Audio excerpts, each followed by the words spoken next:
13절이 시작이 되는데 여기는 세 가지 3단계가 나와요. 그게 뭐냐면 너희 중에 지혜와 총명이 있는 자가 누구냐. 세 번째, 지혜의 온유함을 보여라 라고 말하는 겁니다. 지혜와 총명이 있다면 한 입에서 쓴물과 단물, 한 샘에서 쓴물과 단물, 찬송과 저주가 나오지 않는다는 것을 안다면 어떻게 선을 행해야 되겠느냐. 그 선을 행할 때 지혜를 통하여서, 하나님이 주신 그 지혜를 통하여서 온유함이 무엇인지를 드러내 보여라 라고 말합니다. 온유함이란 자기를 드러내지 않는 게 온유함이에요. 이 상황에서 하나님이 판단하실 것이고, 이 상황에서 하나님이 정리하실 것이고, 내가 잘못했다면 또 하나님이 나의 길을 막으실 것이고, 내가 함부로 나를 드러내서 내 성격대로 뭔가를 드러내서 판단하는 자리에 가는 것이 아니라 이 판단자는 오직 하나님뿐이다. 그 공동체 안에서 일어나는 것에 대한 절대적 판단자가 하나님입니다라고 생각하고 믿고 나를 드러내지 않는 거. 여러분, 이게 온유함인 거예요. 그런데 여기에는 이런 사람들이 또 있었나 봐요. 14절에 보니까 그러나 너희 마음속에 독한 시기와 다툼이 있으면 자랑하지 말라, 진리를 거슬러 말하지 말라 라고 말합니다. 진리가 아닌 것에 진심을 다하지 말라는 거예요.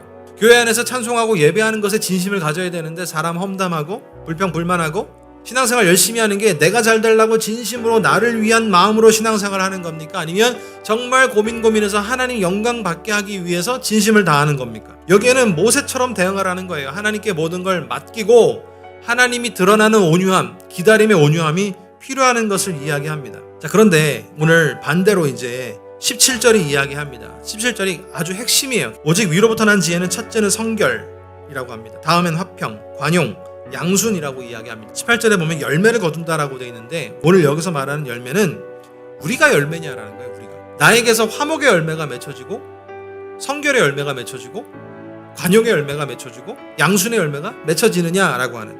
그래서 우리가 믿는 자는요, 열매 강박이 있어야 돼요. 열매에 대한 강박관념, 열매에 대한 굉장히 나를 막 쪼는 막 프레셔가 있어가지고 내가 열매를 맺어야 된다라고 하는 것이 우리 안에서 나타나야 하는 것이죠. 이게 뭐냐? 복음에 대한 진심인 거예요. 내가 진심으로 예수님을 섬기고 진심으로 하나님을 섬기면 내가 열매가 돼야 된다라고 하는 강박관념이 생겨야 한다는 것을 말하는 것입니다. 여러분, 그 열매는 그러면 무엇이냐? 그리스도를 얼만큼 닮고 있느냐의 문제예요. 내가 그리스도를 닮고 있느냐? 내가 정말로 그리스도를 닮아서 우리의 삶의 결과물들이 그리스도를 닮아가는 열매들이 나타나느냐. 그래서 오늘 본문 13절에서 또 18절까지 보면 이걸 세 가지 3단계로 정리할 수 있는데, 첫 번째는 지혜와 총명이 있는 자가 온유함으로 선행을 행함으로 보여라 라고 하는 것은 하나님께서 위에서부터 난 지혜를 받은 사람이 그 지혜를 드러나게 하라라는 뜻이고, 첫 번째. 두 번째는 진리에 대하여 진심이라면 거짓의 것을 따르지 마라, 즉 귀신의 것을 따르지 마라는 거예요. 그게 뭐냐? 시기와 다툼에 사로잡히지 마라 라고 하는 것을 말합니다. 그리고 세 번째는 화평을 심어서, 화목을 심어서, 샬롬을 심어서 의의 열매를 맺게 하라 라고 이야기하는 겁니다.